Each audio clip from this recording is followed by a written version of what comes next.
அன்பு நண்பர்களே வணக்கம்.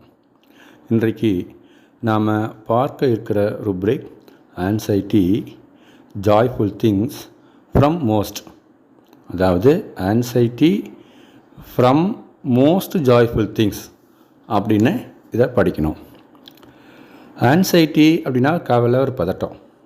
இந்த கவலை, ஒரு பதட்டம் எப்போ வரும் அப்படின்னு பார்த்தோம்னா, ஒரு வருத்தமான செய்தியோ இல்லை வருத்தமான சம்பவத்துக்கு பிறகோ வரலாம், அல்லது ஒரு பயம், ஒரு பீதி அதற்கு பிறகு வரலாம்.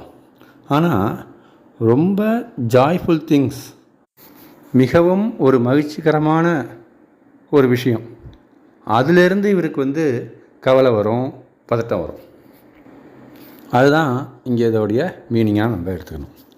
இதுக்கு பேஷண்ட் வெர்ஷன் எந்த மாதிரி வரலாம் அப்படின்னு பார்த்தோம்னா, இவர் ஜென்ரலாகவே இவருடைய கேரக்டர் எப்படி இருக்குனாக்க, ரொம்ப சந்தோஷம் வந்ததுனாக்கா அதனுடைய நெகட்டிவ் பார்ட்ஸ் தான் இவருக்கு ஃபஸ்ட்டு தெரியும்.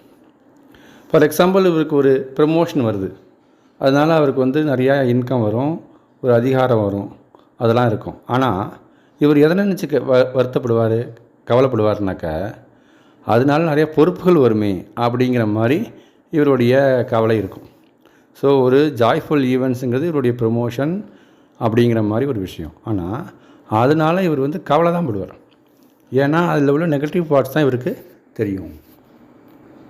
இந்த பேஷண்ட் வெர்ஷன் மோஸ்ட்லி அந்த பேஷண்ட் சொல்கிறது ரொம்ப ரேராக இருக்கும்.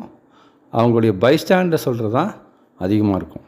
பேஷண்ட்டே கூட சொல்லலாம், எனக்கு ப்ரமோஷன் வந்திருக்குங்க அப்படின்னு சொல்லுவார், ஆனால் அதனால் எனக்கு கவலையாக இருக்குது அப்படிம்பார்.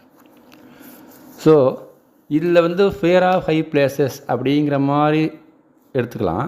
ஆனால் அதை விட முக்கியமான விஷயம் அந்த கவலை, அதாவது ஒரு மகிழ்ச்சிகரமான ஒரு விஷயத்துக்கு அப்புறம் வரக்கூடிய ஒரு கவலை, மகிழ்ச்சிகரமான விஷயத்தினால் வரக்கூடிய கவலை அப்படின்னு நம்ம எடுத்துக்கலாம். இது வேறு மாதிரி கூட வெளிப்படும். அவங்களுடைய பைஸ்டாண்டர், அதாவது கூட வருபவர் என்ன சொல்லலாம்னா, இவர் ஏதாவது ஒரு சந்தோஷமான விஷயம் வந்துச்சுன்னா ரொம்ப ஆடுவாருங்க, ரொம்ப குதின்னு குதிப்பாருங்க. ஆனால் அதுக்கப்புறம் என்னன்னா அது இந்த மாதிரி பண்ணிட்டோமே, இவ்வளோ தூரம் ஒரு ஓவர் ஆக்ட் கொடுத்துட்டோமே அப்படிங்கிற மாதிரி நினச்சி கவலைப்படுவார் அப்படின்னு கூட வரலாம். ஸோ அதுவும் anxiety from the most joyful events, most joyful things அப்படின்னு நம்ம எடுத்துக்க முடியும்.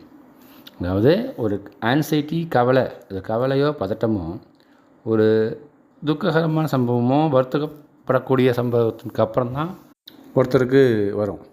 ஆனால் இவருக்கு ஒரு மகிழ்ச்சிகரமான சம்பவத்திற்கு அப்புறம் இவர் கவலைப்படுவார், ஒரு பதட்டம் அடைவார். ஸோ அதுதான் இந்த ருப்ரிக்கோட முக்கியமான நிலை. இது ரொம்ப ரேராக தான் வரும். இருந்தாலும் நம்ம இதை தெரிஞ்சு வச்சுக்கிட்டாக்க சமயத்தில் இந்த மாதிரி பேஷண்ட் பேசும்போது நாம் அதை ருப்ரிக்காக ஈஸியாக கன்வெர்ட் பண்ணுறதுக்கு உதவிகரமாக இருக்கும். அதை நம்ம மிஸ் பண்ணிடாமல் இருக்கும், உதவியாக இருக்கும். நன்றி, வணக்கம், மீண்டும் சந்திப்போம்.